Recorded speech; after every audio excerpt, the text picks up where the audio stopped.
चाहता था गुरु जी में कि जैसे कि हमारे भाती आएंगे तो भातियों का कहना है भाई हमें तो ये चीज़ चाहिए, दारू चाहिए, हम तो दारू आप पियो ना पियो हमें तो चाहिए। तो आप दारू पीते हो क्या? नहीं, मैं नहीं पीता।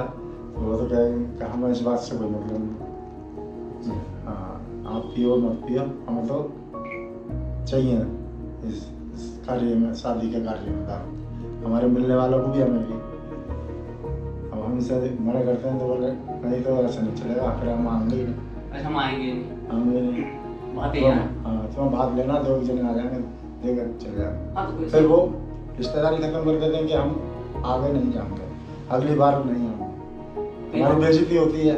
वो कहते हैं हमारी बेइज्जती होती है, हमारे मिलने वाले आए, आपने उनका स्वागत तो कुछ करा ही नहीं, तो वो अगली बार हमारे साथ नहीं। तो यहाँ पर एक काम करें, यदि ऐसा कोई व्यक्ति, कोई संबंधी, कोई प्रियजन हमें बोलता है कि भाई हम भात लेने आएंगे या फिर अन्य कोई कार्यक्रम उत्सव में आएंगे और हमें दारू मुर्गा मांस मच्छी उस विवाह संस्कार में या फिर उस जन्मदिन के संस्कार में ऐसा कुछ चाहिए, या कुछ कहेंगे शुभ उत्सव में जहाँ पर भी हम भक्ति पूजा संबंधित कोई काम करें, सामान्य काम भी करें, वहाँ पर भी कोई व्यक्ति बोलते हैं हम दारू मुर्गा मांस मच्छी डालते चाहिए, तो स्पष्ट रूप से मनाही करो, उसको बोलो कि प्रभु जी हम क्षमा चाहते हैं, ना तो हम खाते हैं ना हम खिलाते हैं, आहारता चानुमंता चा विशिष्ट क्रिया विक्रिया संस्कृता जो भक्ता चे खाद का सब ऐपते।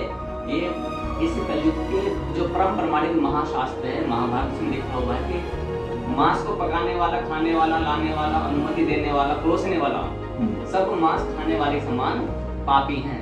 तो इस सिद्धांत के अनुसार हम ना खाएंगे ना खिलाएंगे, ना अनुमति देंगे ना ही पैसे देंगे कि तुम बाहर जाके खा लेना, ये भी हम काम नहीं करेंगे।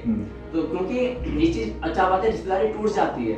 इस संदर्भ में तुम कोई भी समझौता नहीं करो, क्योंकि तुमको आप अपने जीवन का उद्देश्य याद रखो कि हम अपनी प्रसन्नता के लिए भला कैसे किसी जीव की हत्या करवा सकते हैं। बकरा कटवा दिया, अपने ये कटवा दिया, क्यों कटवा दिया?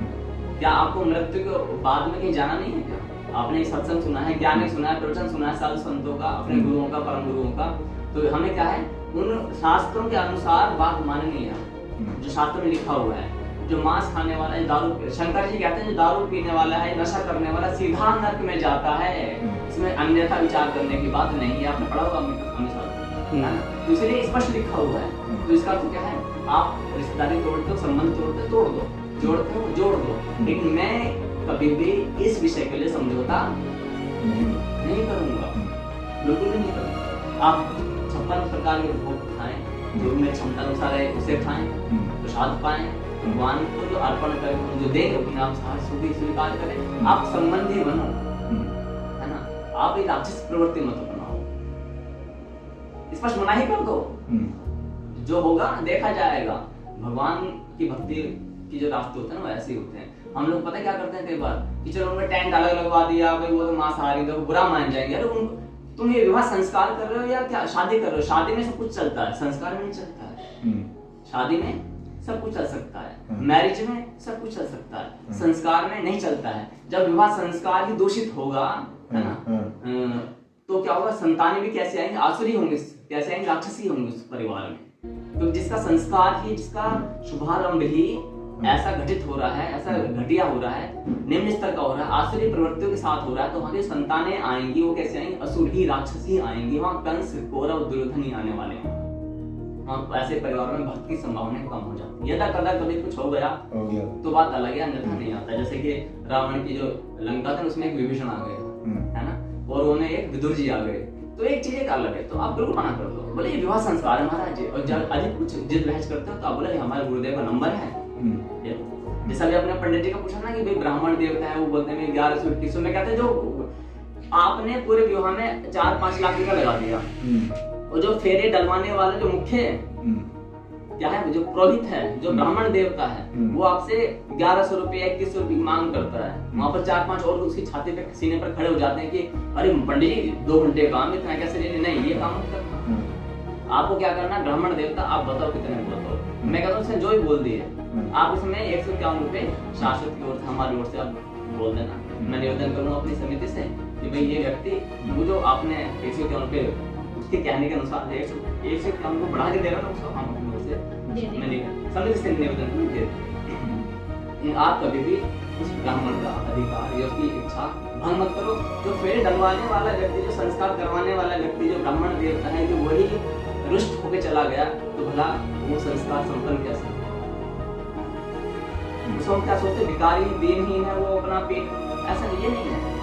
वो दो परिवार को जोड़ने का मुख्य कर्तव्य रखता है, दो जीवात्मा को जोड़ रहा है, वो एक नए जीवन का संचार भी हो रहा है, उसका बीजारोपण भी करके जा रहा है, देखिए।